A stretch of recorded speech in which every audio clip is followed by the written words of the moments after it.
When's the last time someone saw, whether it was legal counsel or his wife, saw Julian, and what kind of shape was he in? He's incredibly unwell. Stella's visited with him this week. I've been on the phone to him regularly and I've seen him in recent weeks. He's incredibly unwell. He had a terrible illness over Christmas. He cracked a rib. He's been coughing so much. But of course, the mental strain of staring down the barrel of a potential extradition to the United States and it being so soon, especially so soon, is a terrifying prospect for anyone. And of course, he takes heart from the political support we're seeing, increasing political support we're seeing in Australia, and we're grateful to the Prime Minister and the Parliament for passing that resolution calling on the US and UK to drop the case and allow him to come home. And for us, that would be the best of all outcomes, to see Julian be able to return home to Australia and be there with his family. We have seen some diplomatic pressure, even from the Prime Minister, Anthony Albanese, but has it been enough? And is it time for that to be stepped up? What would that look like in your view?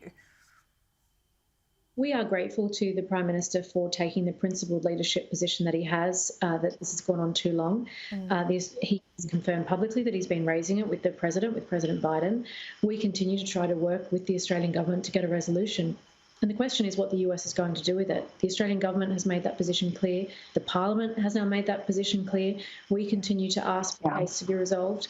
And the question is, what more will it take? And what does the special relationship between Australia and the US mean if we can't ask for this Australian citizen to be released? Yeah, it's a presidential election year in the United States. I imagine looking at this as I am now, that perhaps Julian Assange's best chance is a pardon from President Biden.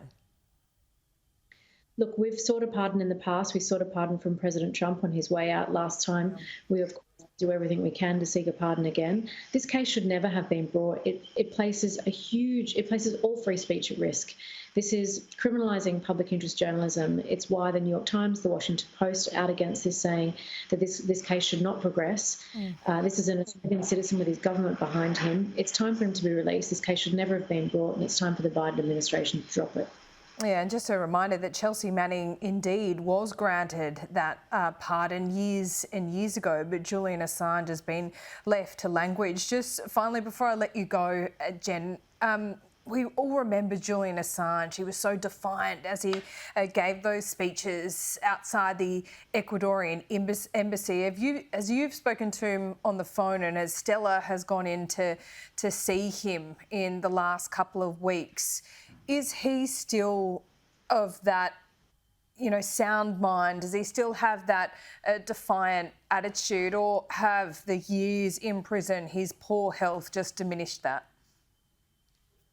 I mean, Julian is not the same person as he was years ago. It has been heartbreaking for his family and for us as his legal team to watch his decline because of the ongoing pressure of this case, the detention conditions in this country, and the prospect of what he might face. He is really struggling, as I don't think anyone can really imagine what it's like to be in his position and the prospect of what extradition to the US means for him.